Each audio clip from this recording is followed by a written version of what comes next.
Hi, everybody. Today's Friday, August 22nd, 2025, and our friend Dmitry Orlov is back with us. Welcome back, Dmitry. Good to be with you once again. Dmitry, before starting the talk, how can we support you and the articles that you write on your website? How can we access that? Go to the URL on your screen, subscribe at whatever subscription level, including one called Spare Change, which is very, very, very affordable. And then you'll get to read all of my articles, including the one that's coming up on the replacement for Pax Americana, which I'm working on right now. It's a lot more information that I can squeeze into an hour of conversation with Nima. Yeah. So, uh, Pax Americana, that's interesting to think of. Dmitry, how do you see the situation in Ukraine in the aftermath of those talks between Russia and the United States and then Europeans together with Zelensky and Donald Trump? Do you think that we could have some sort of movement forward, or we are still in the same place? No, we're not. We're in a completely different place because the situation on the ground is changing very rapidly. Um, First of all, it is unclear to what extent the now public information that the losses on the Ukrainian side amount to 1.7 million, of which 600,000 are so far this year. Um, Over the duration, the 3-year some duration of this conflict. That is a stunning number. Uh, Another fact is, if you look at the CIA fact book, which just came out, uh, the Ukraine is dying. The death rate is highest in the world, and the birth rate is lowest in the world, and people are leaving. So that is a very important factor. Another important factor is that the Russians have by now pretty much destroyed the infrastructure of the country that allows it to survive the heating season. It is after all a rather cold place in the winter, and without central heat, a lot of the cities become unlivable. Not so much in the countryside where people can heat with wood, but the cities will quickly become unlivable. Um, Water mains will freeze, etc. So there will be an even more of an exodus of people who can leave, women and children. The men have to escape through circuitous methods, uh, fording rivers, etc. Um, and or they have to pay their way out. There are a lot of people getting rich in the process um, on the Ukrainian government side. So the Ukraine is dying. The Ukraine is rapidly depopulating and dying, and it's gone. It's pretty much it's beyond the point where it could ever recover as a country, and that is an important thing to keep in mind. Another important thing to keep in mind is that the Russians have come up with a very good strategy of using drones against other drones, automating the process to some extent. So they basically release drones that then go on attack and knock down drones. So the Ukrainian side has lost its capacity for reconnaissance beyond the line of contact. They do not know where the Russian forces are anymore. Another fact that has recently happened is that Trump forbade the sharing of intelligence information with Four Eyes, never mind the Ukrainians, on what's going on in the Ukraine theater of operations. So the Ukrainian forces are now really just blind kittens. Then there's the question of attrition rate, which is now 75%. So they grab a bunch of people off the street, they give them what they call training, but it's really nothing, and they try to move them to the front into positions, defensive positions, and three-quarters of them escape on the way. Three-quarters. So for every 40 soldiers that they round up and try to send into battle, 30 escape. And the 10 that make there, the biggest problem, the biggest medical problem right now with the Ukrainian military is uh, coronary attacks, heart attacks. These are all elderly and unfit people being stressed, and their hearts give out.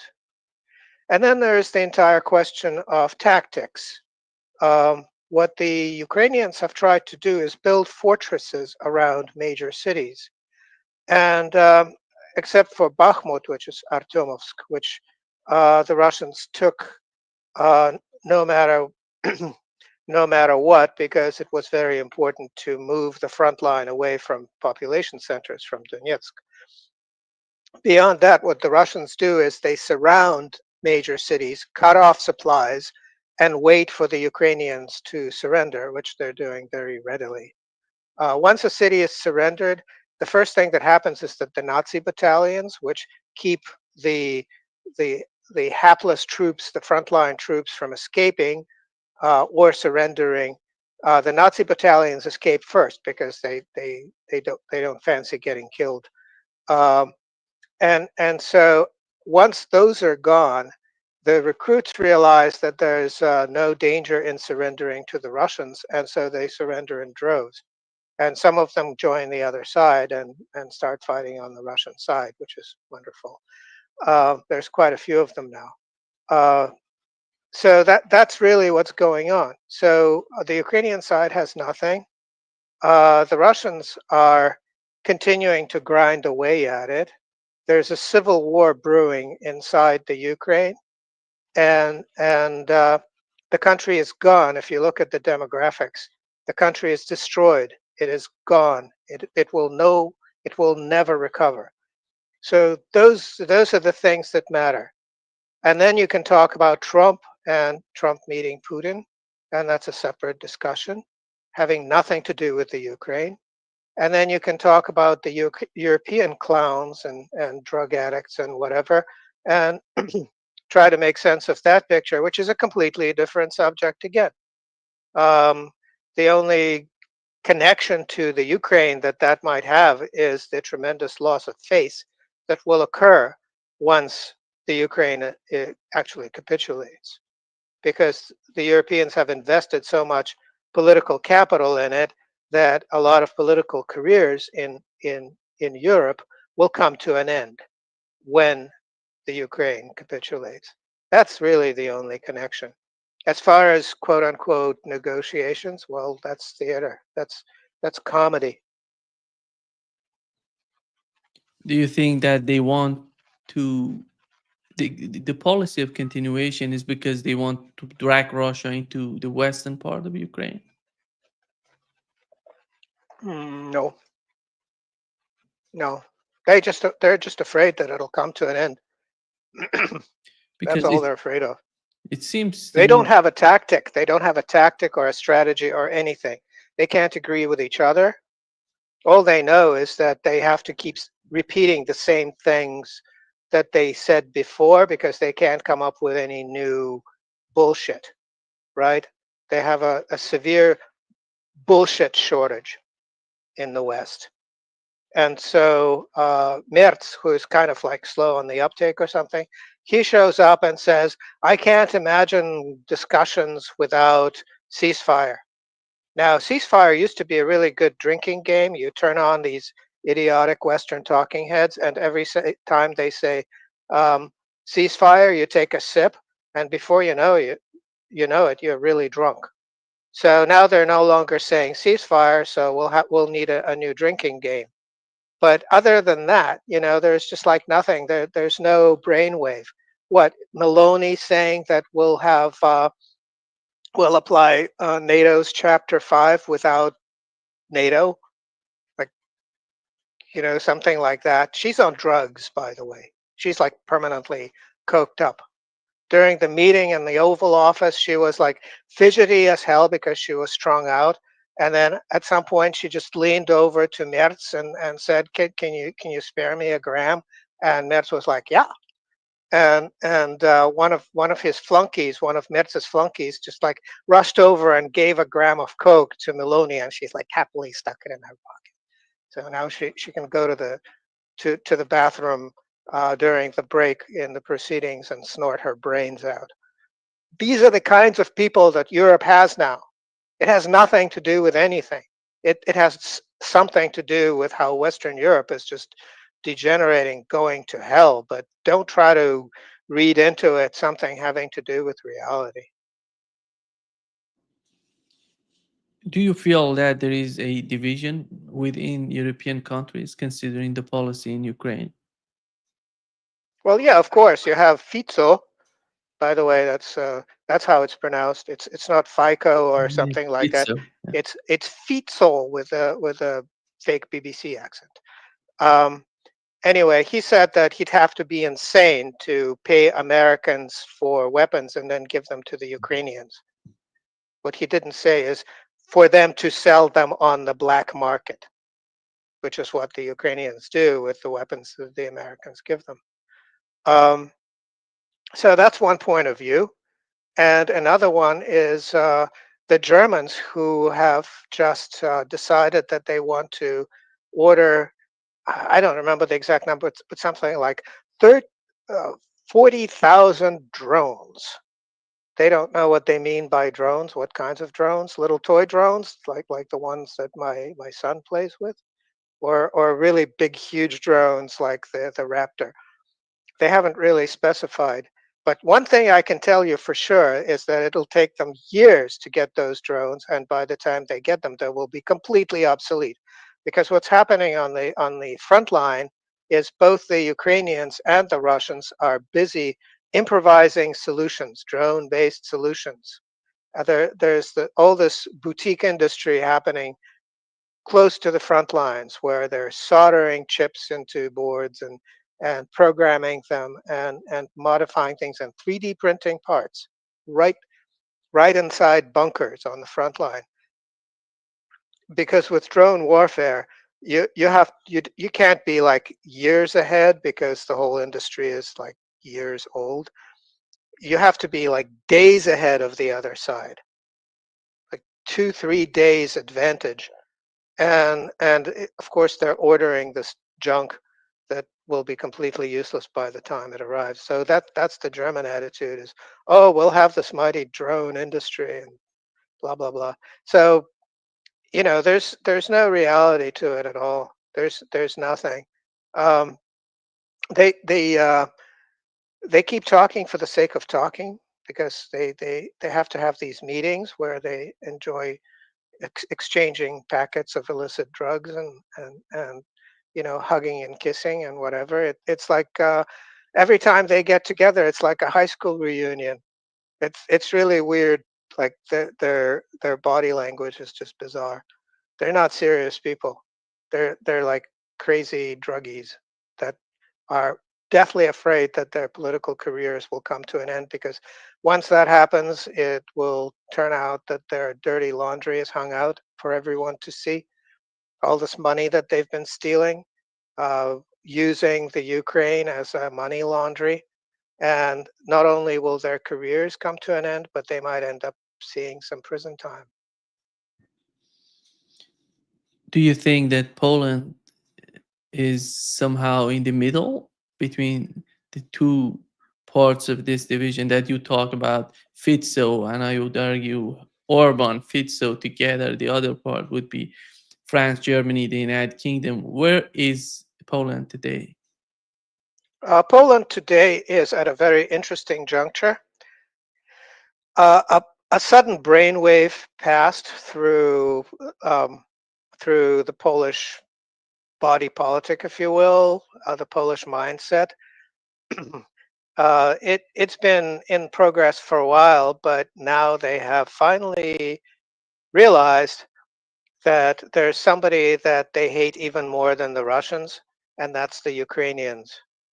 And the problem is that there are no Russians in Poland, hardly, but there are lots of Ukrainians. So there are lots of Ukrainians to hate right there in Poland. And so that's the big change. So That sort of thing will take a while to work through the political system, but the Ukrainians really have it coming from the Poles.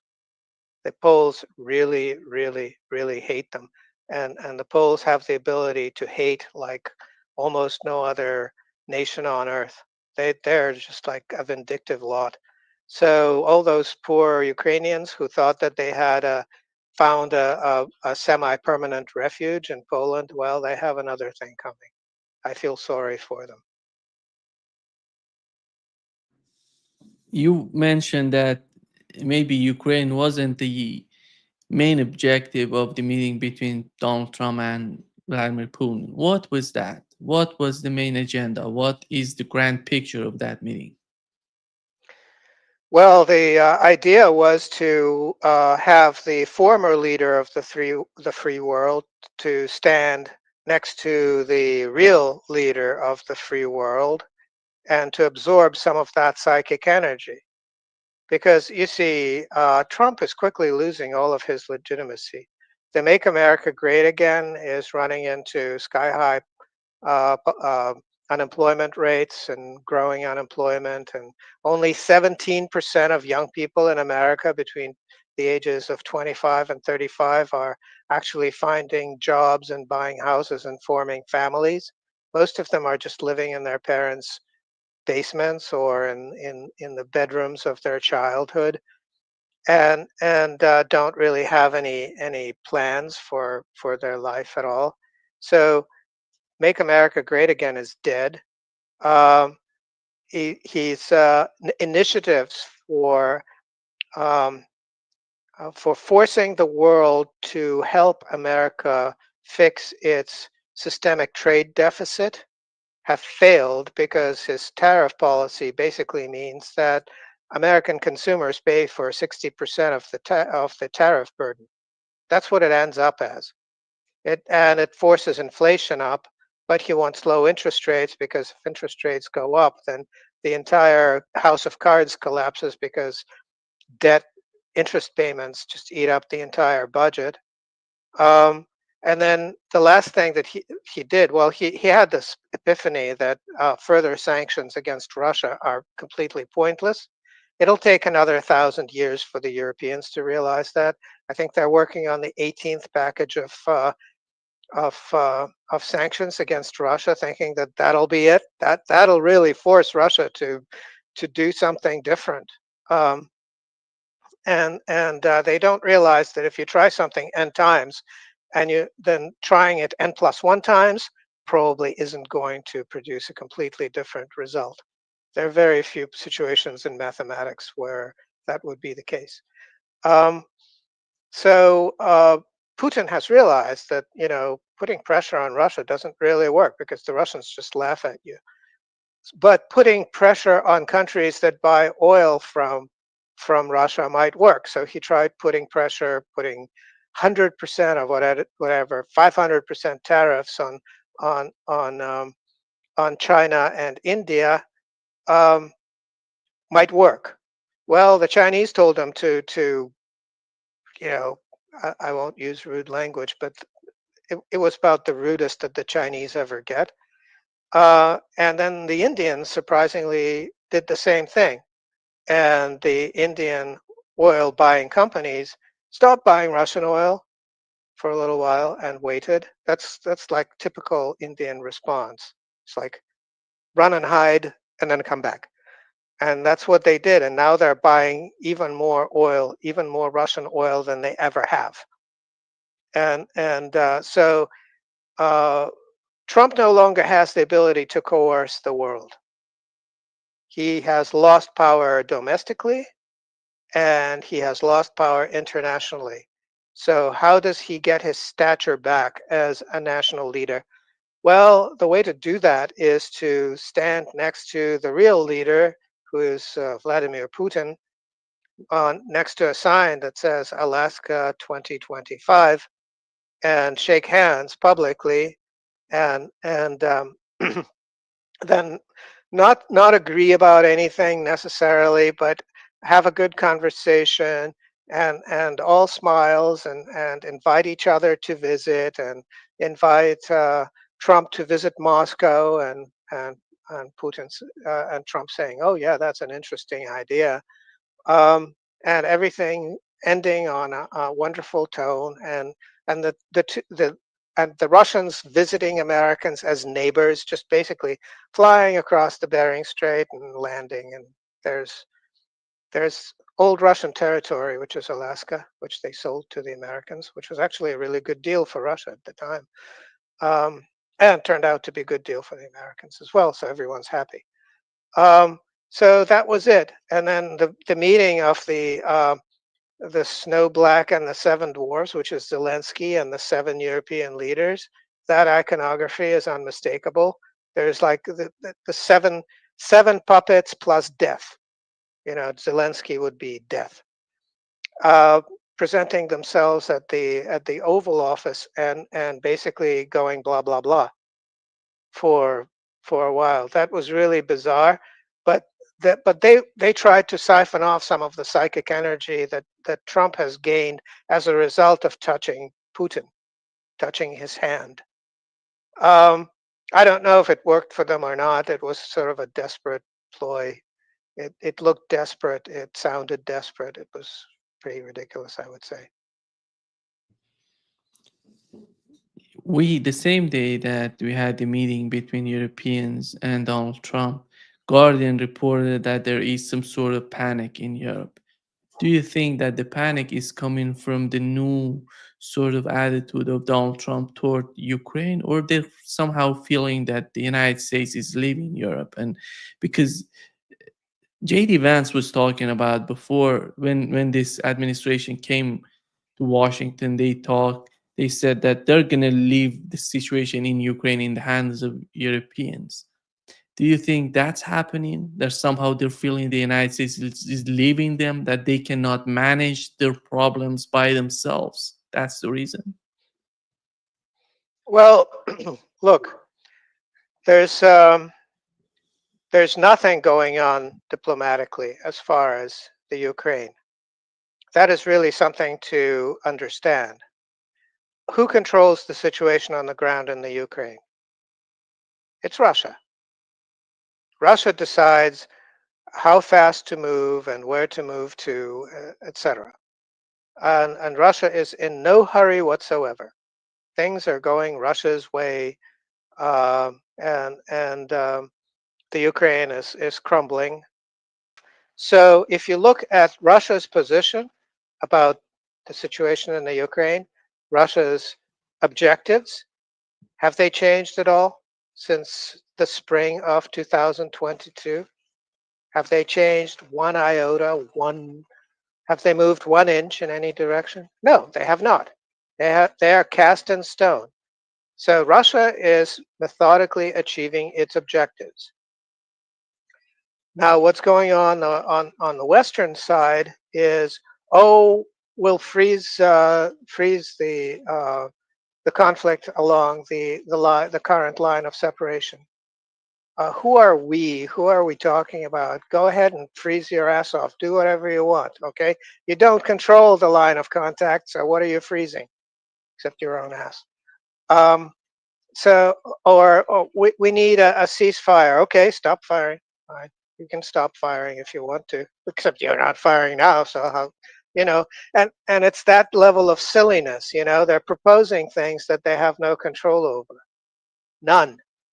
And that is supposed to be some kind of negotiation, and people talk about it. And somebody changed their position. So Merz talked about ceasefire as still something real. Is it real? Is it how real is it? Well, it's not. It's not real at all.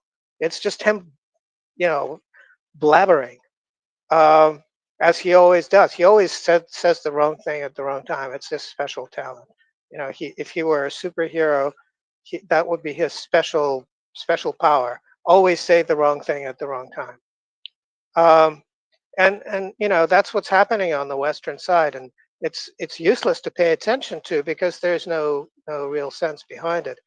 Now, the understanding that I think Putin and Trump have is that the Europeans control nothing. The Americans want out, The American people would celebrate if Trump said, "I've washed my hands of the whole Ukraine disaster." It was so. In any case, I think the American people would be just Yeah, what it's okay. It's says I left. okay. It's okay. We be, Uh, yeah, it's everything's fine here, Dimitri. okay, somebody's messing with us, I think. But um, in any case, I think the American people would be just jubilant if Trump washed his hands of the entire Ukraine fiasco. People are sick of it. Um, and Trump would say, "Well, just let the Russians handle it," you know. And the last thing he could try to do is, um, and he's actually doing that, is herd the Europeans towards the Ukraine like lambs to the slaughter, and then have the American military-industrial complex absorb any spare cash that the Europeans happen to have on useless weapons procurement. So I think that that's pretty much his plan, and he's being methodical. He's slow walking it. So now he said that it'll take another week or two to sort through the situation and come up with a plan, etc.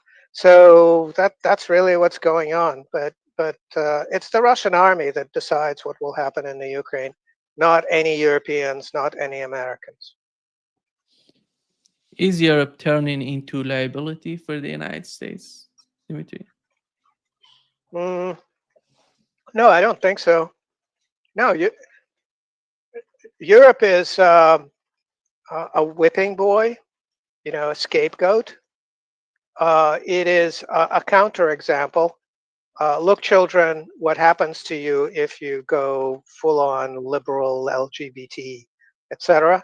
So, in terms of undoing those kinds of trends in the United States itself, and in terms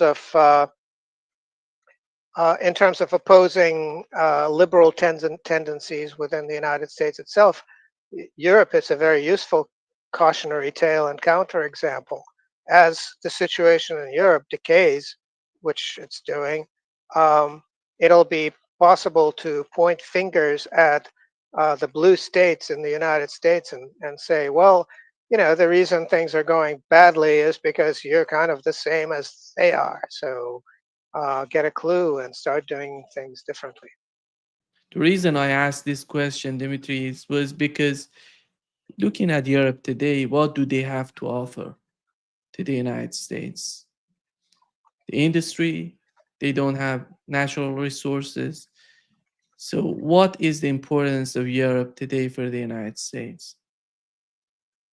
Well, what the United States, Trump specifically, is trying to do is intercept energy flows from wherever to Europe.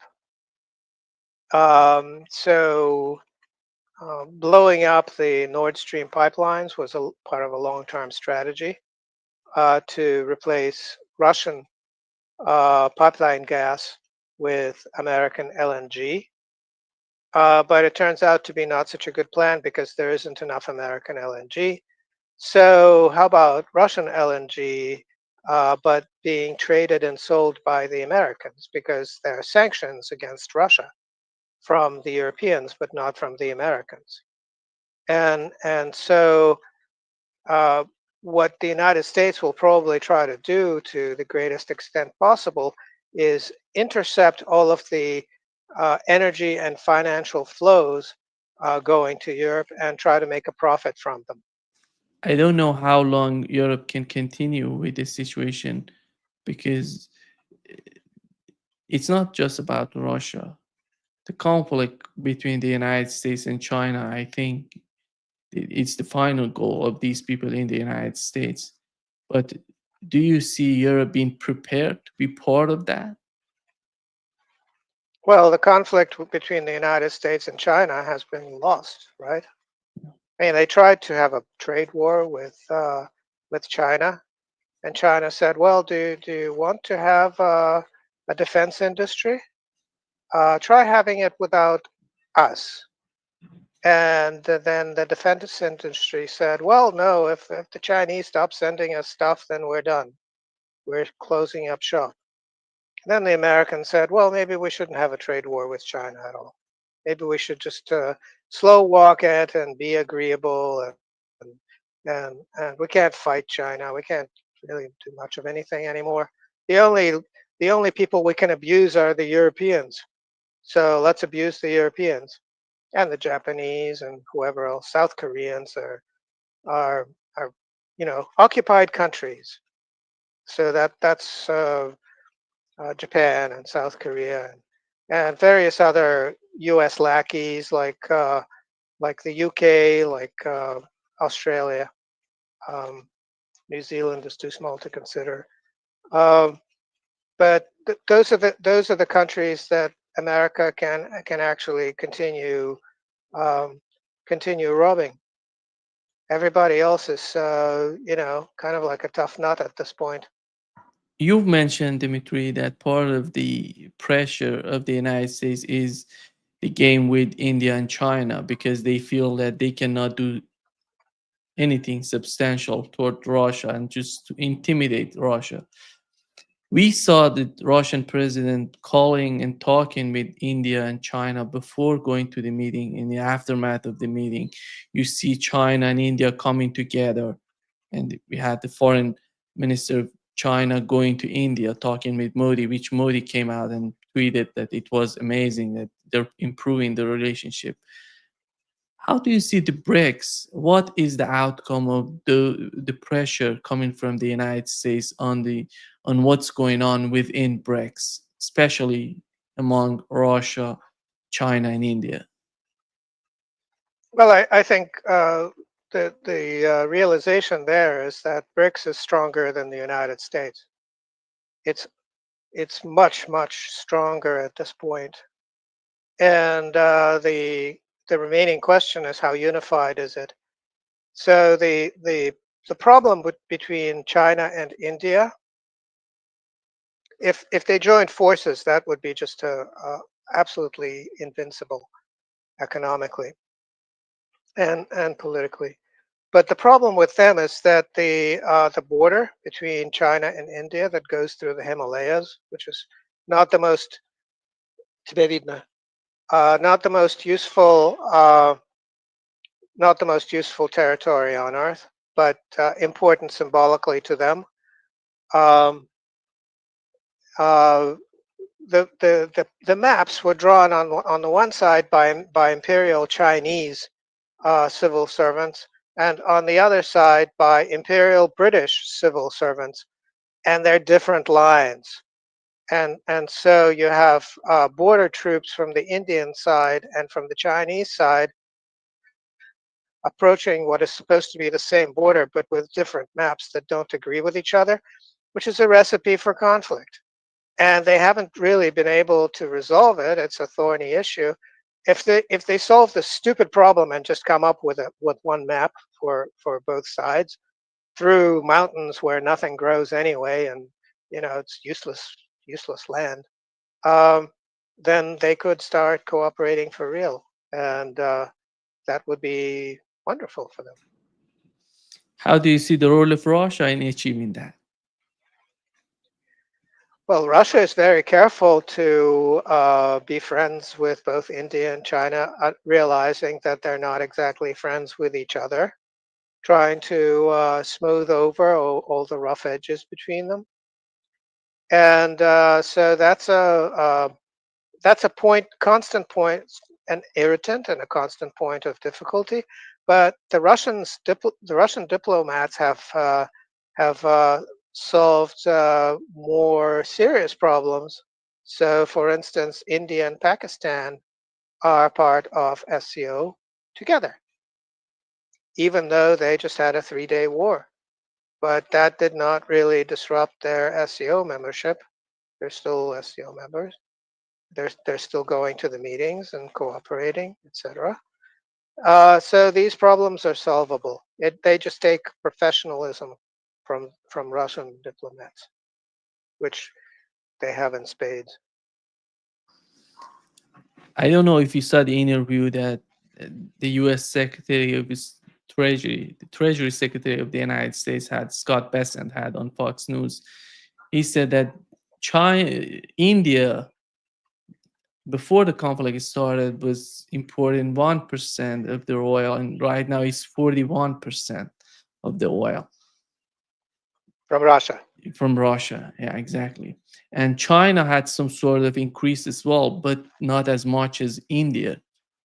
How in the world can you imagine that the India would somehow ignore what they've done so far and just destroy their economy, somehow make the situation better for the United States foreign policy? Do you Well, think? it wouldn't make the situation better for the United States in terms of foreign policy.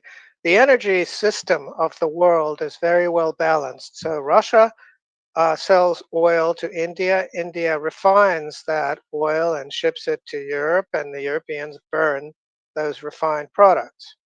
So if India um, stops buying Russian oil, not only are its refineries idled, but the consumers in Europe are suddenly faced with uh, possibly a shortage, but definitely very high prices, causing major economic disruption because diesel is still the transportation fuel of choice, not of choice but of necessity.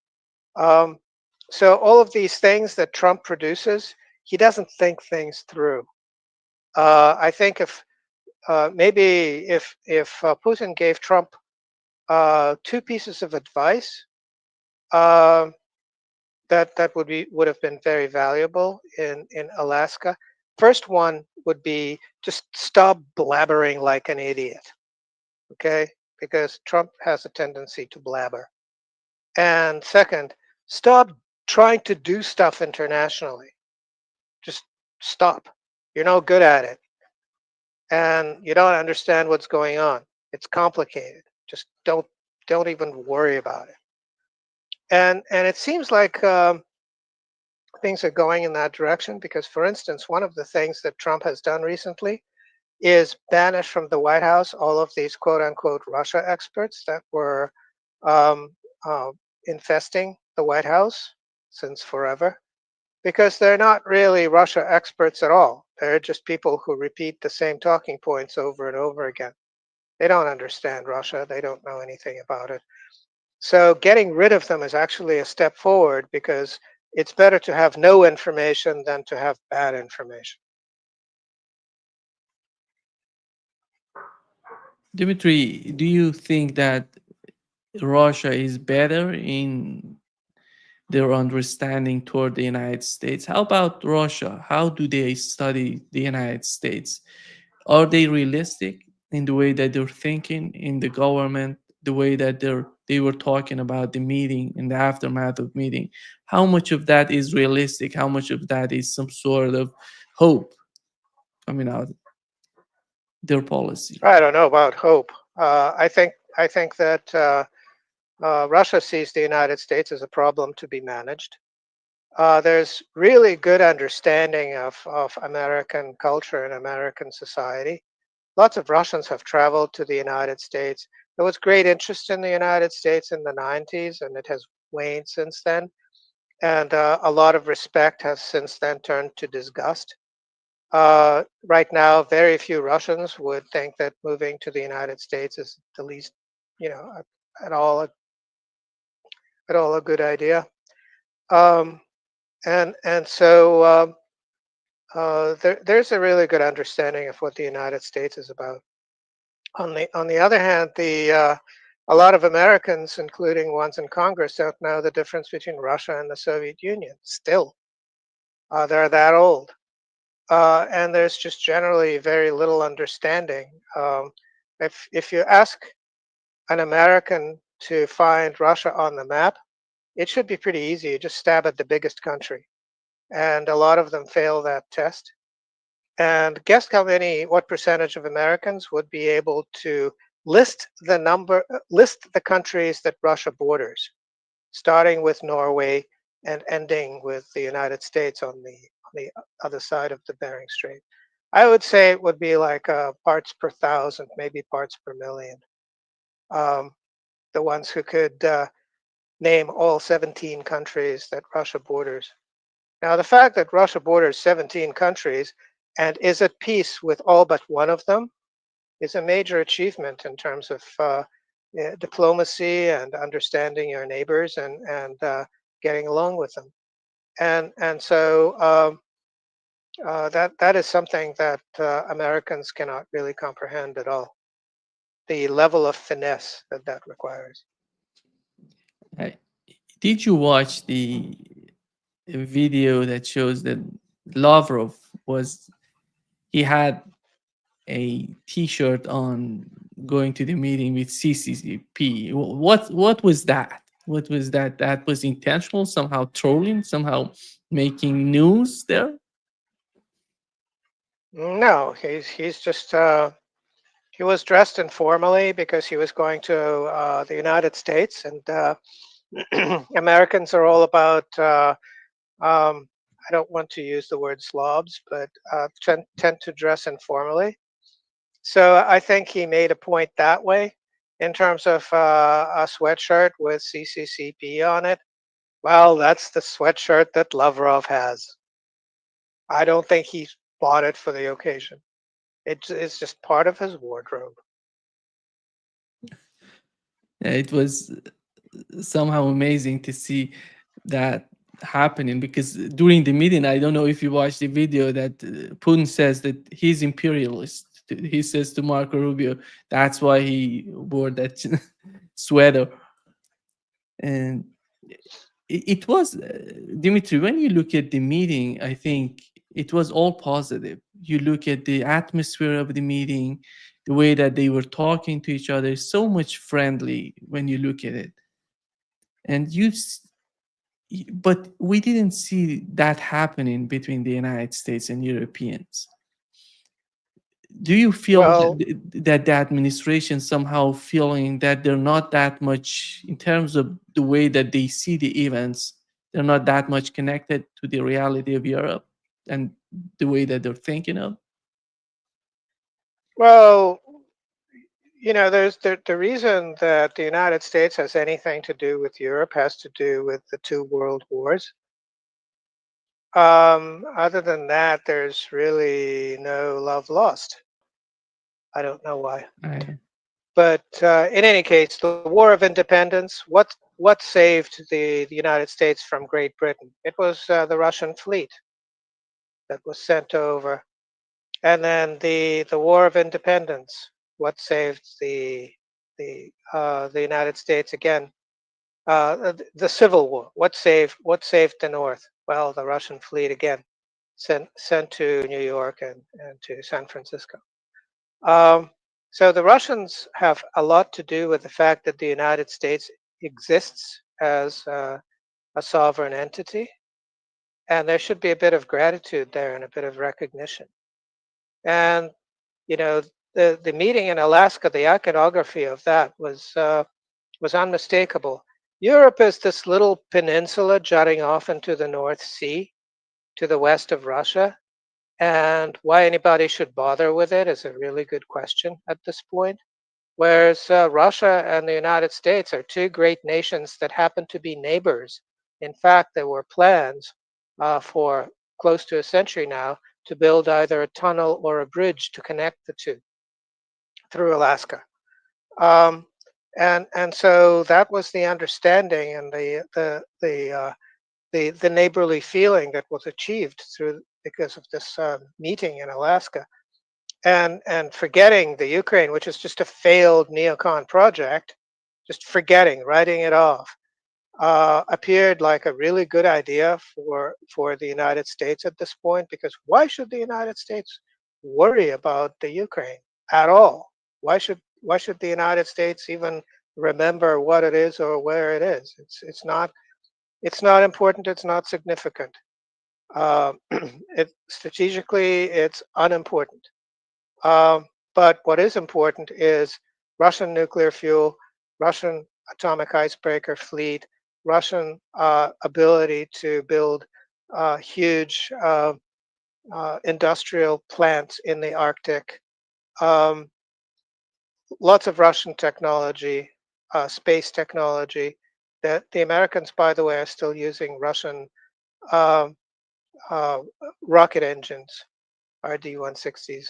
They haven't been able to make their own, even though the Russians supplied them with the blueprints. The manufacturing process is too tricky. So the United States needs Russia. Russia doesn't really need the United States, but having the United States needs Russia is a way to achieve a level of security. And then there are all these nuclear talks that have to be conducted with all of these expired nuclear treaties that have to be renegotiated just to keep the world at peace. And the situation has changed. There are a lot of new weapons. Um, so those discussions have to start pronto because the last important nuclear treaty is expiring next year. And so those are the important things in terms of the Ukraine and Europe. Those are not very important to either side.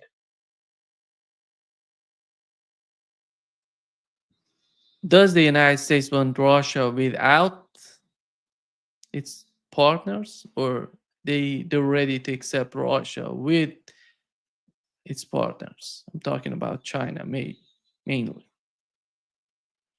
These are all sovereign nations, and you don't lump them together. Each one requires a separate, very intricate approach. Both China and India are great civilizations, not just countries. Iran as well. And the fact that the United States has no ability to understand things of that level of complexity just means that they have to be very, very careful. In terms of dealing with other countries, I think Russia would be simpler for the United States to deal with. And so Russia could be a way forward in terms of resolving the whole situation peaceably with a lot of other countries as well. Yeah. Thank you so much, Dmitry, for being with us today. Before wrapping up this session, how can we support your work and the articles that I know you write once or twice a week? How can we access that?